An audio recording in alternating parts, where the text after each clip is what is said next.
It started with petty fines, fake violations, and empty threats, the kind of intimidation people fold under when they don't know the difference between authority and someone pretending to have it. At first, I thought it was just a misunderstanding, a mix-up in paperwork, a bureaucratic hiccup. But Karen wasn't a mistake, she was a warning. The first crack in the illusion of peace this neighborhood pretended to have. She didn't show up with kindness, or community, or a welcome pamphlet. She showed up like she already owned the ground I stood on, like her opinion was law and everyone else simply lived beneath it. What she didn't know, what she couldn't have seen through the thick fog of her self-importance, was that she had chosen the wrong house and the wrong man to intimidate. The town looked innocent on the surface. Oak Ridge Meadows, the kind of picturesque neighborhood that appears on real estate brochures and retirement commercials. Fresh lawns, symmetry, neighbors who waved politely but never stayed long enough to know you. Every street lined with trees trimmed to identical heights. Every mailbox identical, every fence painted the same neutral shade. There was an obsessive beauty to it, the kind that stops looking like charm if you stare too long and starts looking like control. Everything here had a rule, a limit, a boundary dressed up as harmony. Show a perfection, but perfection like glass, clear and brittle. Karen loved that glass. She lived for it, measured her worth by how many people she could trap behind it. She wasn't just the HOA president, she was queen of the illusion.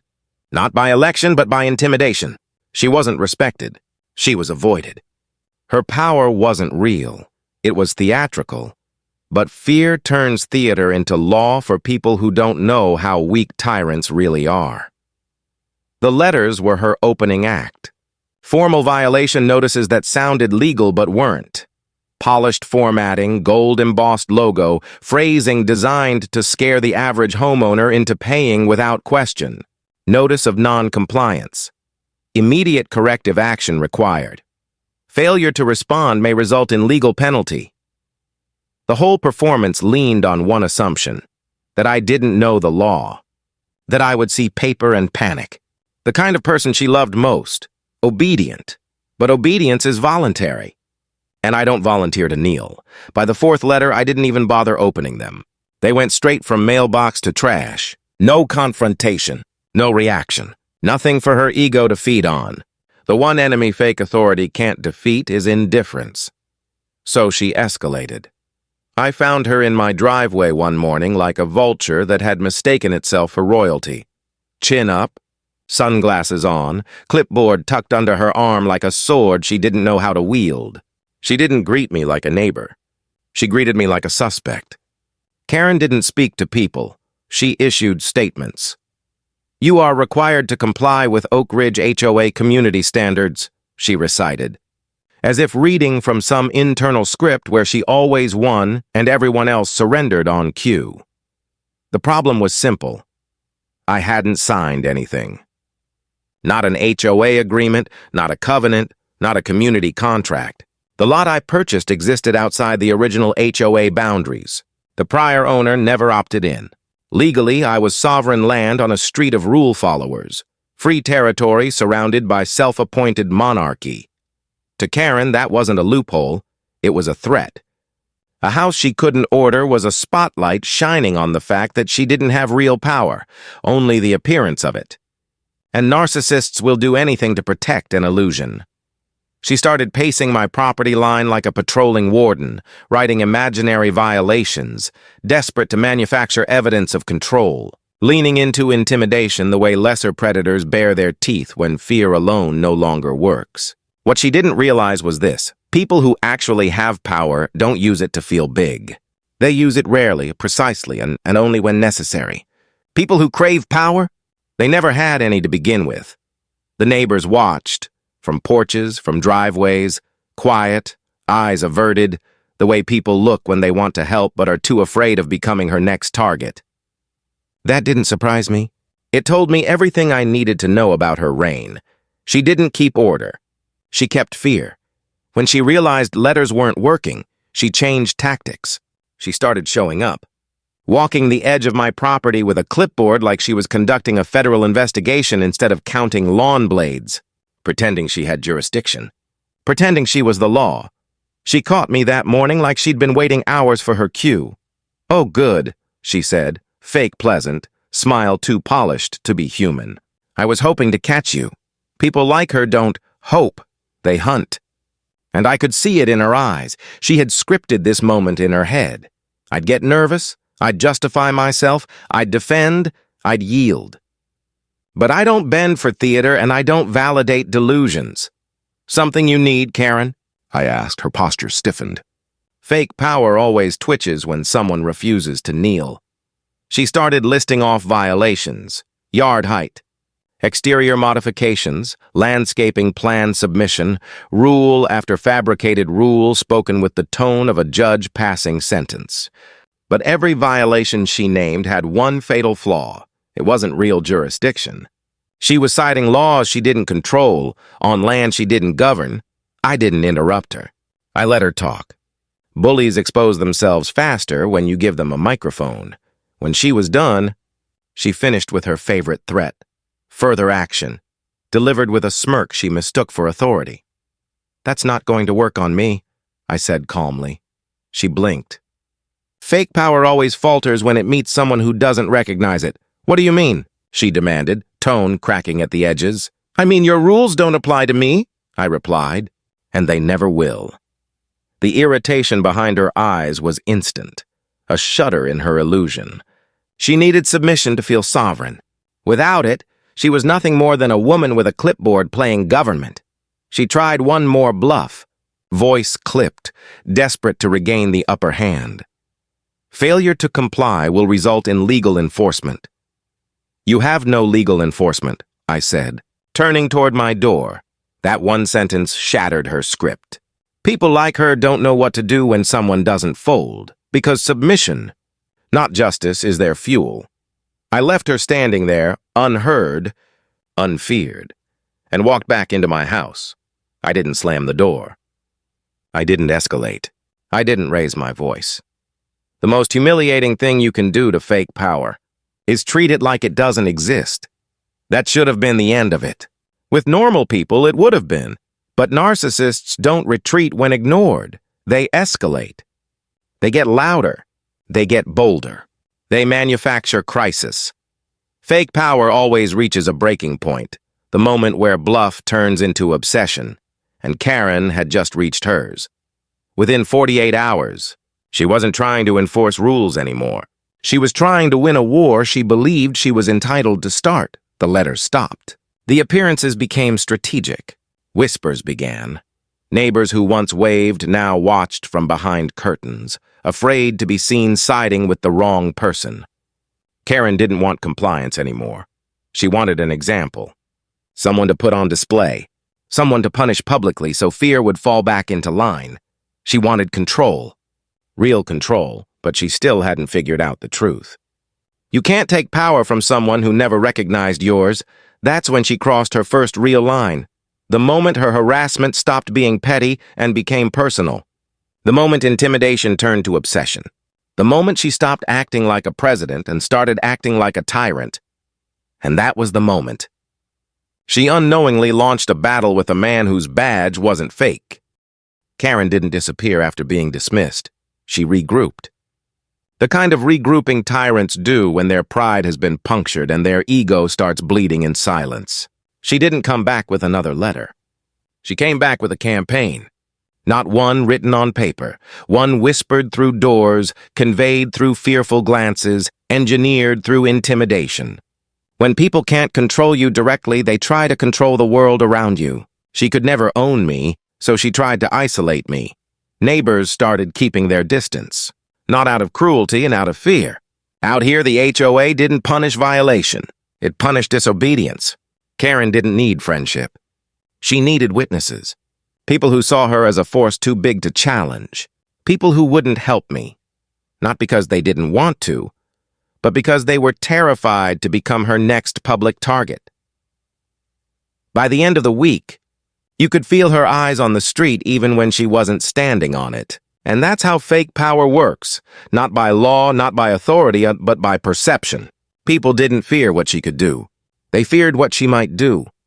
She fed on imagination, and fear is the most obedient illustrator. She started documenting everything, taking photos of my house from her car, recording activity logs of when I left, when I returned, who visited. Obsession disguised as regulation. It was laughable, but obsession left unchecked always mutates into desperation. And desperation? That's when weak people become dangerous. She began telling people I was hostile, uncooperative, non-compliant. She didn't call me a threat, she implied it. And implication is how reputations are murdered without fingerprints. By the third week, she wasn't trying to prove a violation. She was trying to invent a reason to punish me. That's when she made her first real mistake. She stopped operating like an HOA president and started behaving like law enforcement. She started wearing a radio earpiece. She started carrying folders instead of clipboards. She began saying phrases like active investigation and pending enforcement. Her costume was changing. And costumes always reveal the fantasy. Fake power always wants to feel like real power. And when rules don't give it to them, they start borrowing authority from places they don't belong. She didn't want compliance anymore. She wanted jurisdiction. The illusion wasn't enough. She needed a stage big enough to convince herself she was a sheriff wearing invisible stars, so she built one. It began with a board meeting no one had asked for. Flyers pinned to mailboxes with language that sounded like a courtroom summons. Mandatory community appearance.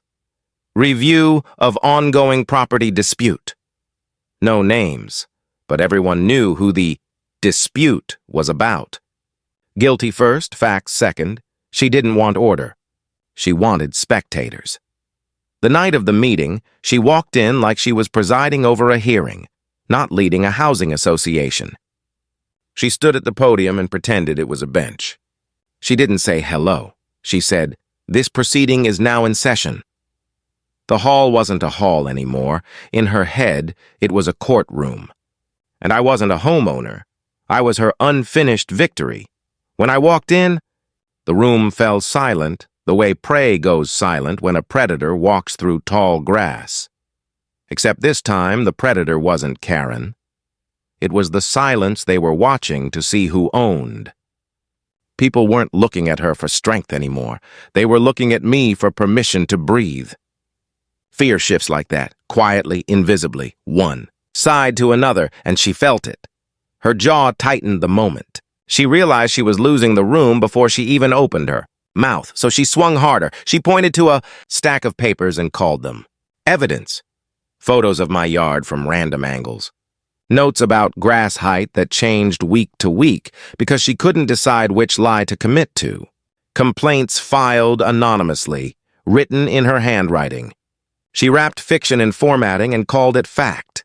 She expected me to argue, expected me to protest, expected me to defend myself, but I didn't, because real power doesn't react to theater, and that terrified her more than yelling ever could. By the end, she realized something she couldn't admit out loud. She still had no way to make the illusion stick. She hadn't won anything. She hadn't cornered me. She had just exposed herself as obsessed, and obsession without power is humiliation. After the meeting ended, she didn't walk out. She stormed out, not because she wanted to, but because she needed distance from the truth. That truth was simple. If she couldn't break me with violations, and she couldn't break me with reputation, she would have to fabricate force. And that's when she crossed the threshold from nuisance to impersonation, to criminal behavior. That's when she decided to build herself a fake justice system, complete with fake officers. 2 days later, I saw them for the first time. Not cops, costumes, black tactical jackets with no agency name. Badges that flashed fast so no one could read them.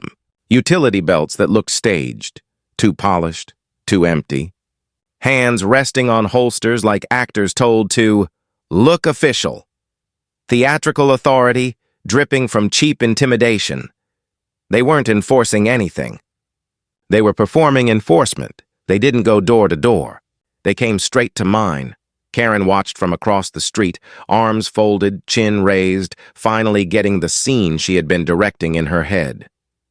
She didn't want justice. She wanted a public arrest, A victory staged like a headline she'd already written in her mind.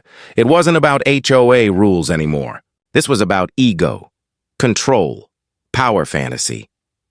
The two fake officers walked up my path like they thought they were marching in a movie trailer. One knocked. Hard, the kind of knock meant to shake a doorframe and a person's nerve with it. I opened the door calmly. "Sir, you are under detainment for failure to comply with community enforcement order," the taller one said. Not law, not statute, not jurisdiction. Community enforcement, not phrases cops use, phrases tyrants invent. Karen watched like she was finally feeding after weeks of starvation. She stood straighter, eyes bright, a smile flickering at the corners. She thought this was victory. She thought she had finally forced the world to see her as a figure of consequence. She didn't know she was seconds away from the moment her illusion would collapse because she believed she had built real power while standing in front of a man who actually had it. Not stolen power, not borrowed power, not theatrical power, federal power, and she had just tried to stage an arrest on a U.S. Marshal. The taller impersonator straightened his shoulders like he expected fear in return, like intimidation was supposed to work the moment he announced it. I didn't move. I didn't blink. I didn't step back. Fear is a language, and I don't speak it. I slowly looked from him to Karen, watching her stand there like a monarch waiting for obedience. That smug little half-smile on her face told me everything. This wasn't enforcement. This was theater, revenge dressed as regulation. She thought she had just cornered me. She didn't realize she had just identified herself as the villain. "Sir," the fake officer repeated, "step outside or we will escalate." I tilted my head slightly. "Escalate to what jurisdiction?" He froze. One sentence, and the performance already began cracking. Real law enforcement doesn't flinch. But copies? Copies hesitate. I slowly reached into my pocket, slow enough to make them think they were still in control. And when I pulled my credentials, everything changed. I didn't flash them. I opened them, deliberately. Full authority, full clarity, the badge that didn't need theatrics to command a room. "United States Marshal Service," I said, voice low and controlled.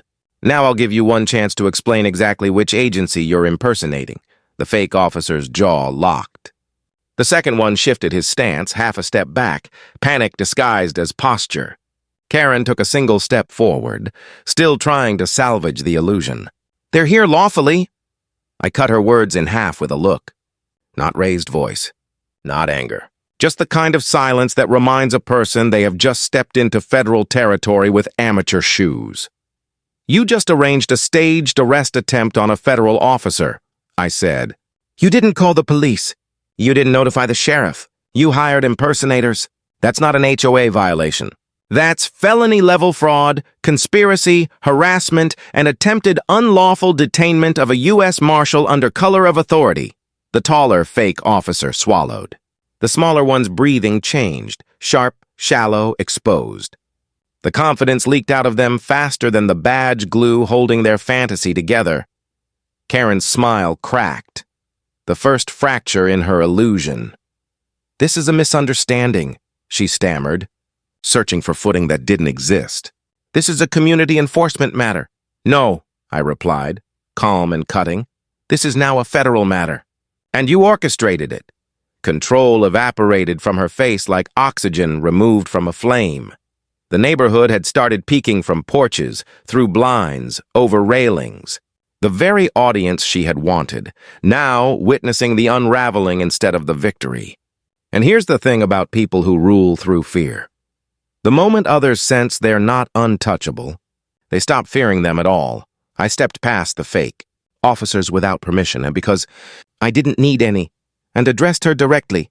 "You spent weeks manufacturing violations because you couldn't control me. You escalated to impersonation because you couldn't intimidate me. And now you're going to face the law because you couldn't accept reality." She tried to stand tall again. But ego is heavy when truth removes the scaffolding. "You don't have jurisdiction here." I didn't laugh. I didn't react. I simply answered with the words she feared more than anything. I have jurisdiction everywhere inside the United States. Her throat tightened. I turned slightly toward the impersonators. IDs. Now. They hesitated. Rookie mistake.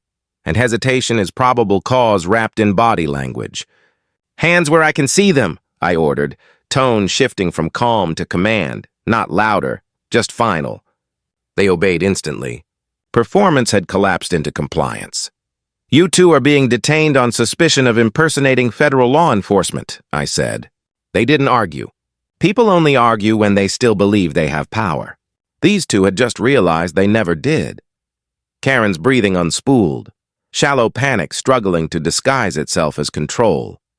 You can't do this. I am the HOA president. You're a civilian, I corrected.